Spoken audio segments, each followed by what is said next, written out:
मृत्यु के बाद आत्मा कितने दिन धरती पर रहती है। मृत्यु तो हम सबके जीवन का एक परम सत्य है। यानी जो भी इस धरती पर जन्म लिया है उस प्राणी को कभी ना कभी तो एक दिन अवश्य ही इस लोक को छोड़कर जाना ही पड़ेगा। श्री कृष्ण भगवान ने भागवत गीता में कहा है कि आत्मा एक निश्चित अवधि पूर्ण होने के बाद एक शरीर को त्याग कर दूसरे शरीर धारण करने वाली तृति है।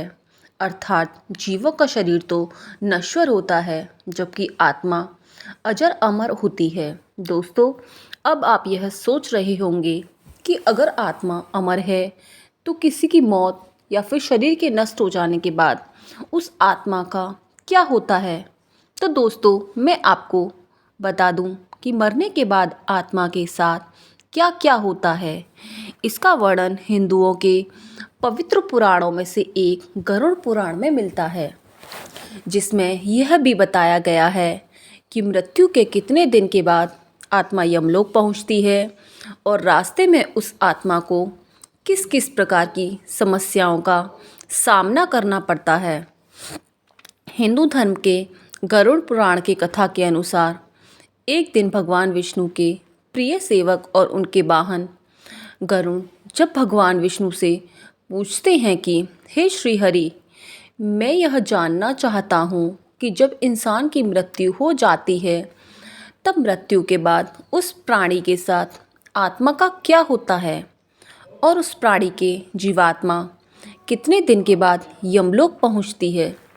तब भगवान विष्णु अपने वाहन गरुड़ से कहते हैं कि हे गरुड़, जब कोई जीव अपना शरीर त्याग करता है यानी उसकी मृत्यु होती है तो उस जीव की आत्मा 47 दिनों के बाद यमलोक पहुंचती है और इन 47 दिनों के अंदर उस जीव की आत्मा कई प्रकार की दुखों और यातनाओं को सहकर उसे गुजरना पड़ता है।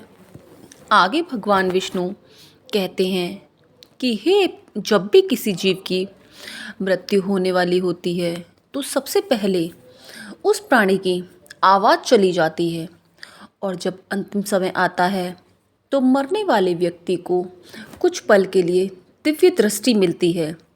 इस दिव्य दृष्टि में मनुष्य अपने जीवन में किए हुए अच्छे और बुरे सभी कर्मों को और संसार को एक रूप में देख रहे हैं। लगता है उस जीव की संपूर्ण इंद्रियां शिथिल हो जाती हैं। उसके बाद मृत्यु के समय यमलोक से 2 यमदूत उन्हें लेने आते हैं। यमदूतों को देखते ही आत्मा डर जाती है और शरीर से बाहर निकलने वाला जाता है। जैसे ही आत्मा शरीर को त्याग कर शरीर से बाहर निकलती है, वैसे ही यमदूत उस जीवात्मा के गले में पाश फेंककर उसे बांध देते हैं और उसके बाद यमदूत उस जीवात्मा को लेकर यमलोक की ओर स्थापन कर जाते हैं। मृत आत्मा का सफ़र।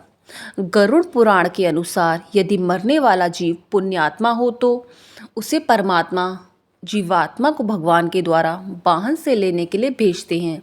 लेकिन अगर वह जीवात्मा अधर्मी, पापी और नीच है तो उसको यमलोक के रास्ते में आने वाले गर्म वातावरण, अंधेरे और आग के रास्ते और वैतरणी नदी से होकर गुजरना पड़ता है।